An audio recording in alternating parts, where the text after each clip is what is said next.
ऐसे ही गोद की बात सुनी, सोई खड़े है गए। बोले आप मेरी गोद में दोगी उनको?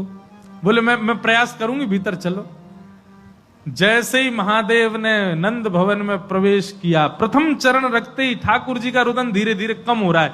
जैसे जैसे महादेव समीप जाए, ठाकुर जी का रुदन धीरे धीरे कम होता जा रहा है। यशोदा मैया बोली हाँ हाँ ठीक है रो, ठीक है रो, ठीक। सुनो बाबा देखे वापिस चलो जा, ठीक है को लाला तो।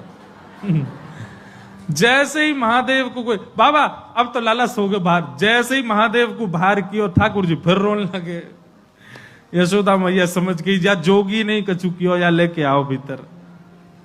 महादेव सामने आकर के खड़े हो गए, मैया गोद में लेके बैठी है, ऊपर से छुपा रखे हैं ठाकुर जी और नेकी दिखा रही। बाबा देख लेते कि यहीं। बोले मैया ऐसा मत करो, हम बहुत दूर, हम कुछ नहीं कहेंगे आपके लाला को। बोले कहां करूं? बोले पलना में लिटा दो, दूर खड़ी है, जाओ हम देख लेंगे हमें क्या करना। यशोदा मैया बोली मेरो हृदय निकरो जा रहा बाबा। बोले मैं सौगंध खा रहा हूं मैया, और मैं आज नजर उतार के जाऊंगा और तू कुछ सौगंध खा के कह रहा हूं, जब तक तेरो लाला बड़ो नहीं है जाएगो, जब तक तेरो लाला या पृथ्वी पर रहेगो, मैं या की नजर उतार के काजिया के संग ही रहूंगो। तेरे लाला को कभी कोई की नजर गुजर नहीं लगेगी, मेरो वचन है मैया, तू एक बार रख दे।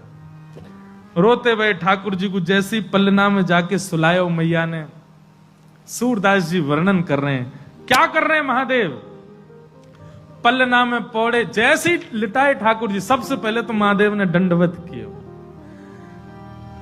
यशोदा मैया कह रही बाबा तू तो ऐसे दंडवत करे जैसे कोई परमात्मा है। बोले मैया तू कहा जाने, तेरी गोद में कौन खेल लो है। अपनी श्रृंगी निकाल करके मुख से लगा करके जैसे ही स्वर प्रकट कियो, आहा वह स्वर को सुनकर के नेक से गोपाल जी रोनो वोनो तो भूल गए, शांत है गए। सब गोपियां सब देख रही हैं ठाकुर जी को, और नेक से ठाकुर जी के रुदन तो दूर है गए, मंद मंद मुस्कुरा रहे हैं, मंद मंद हंस रहे हैं, मंद मंद आनंद में भर गए।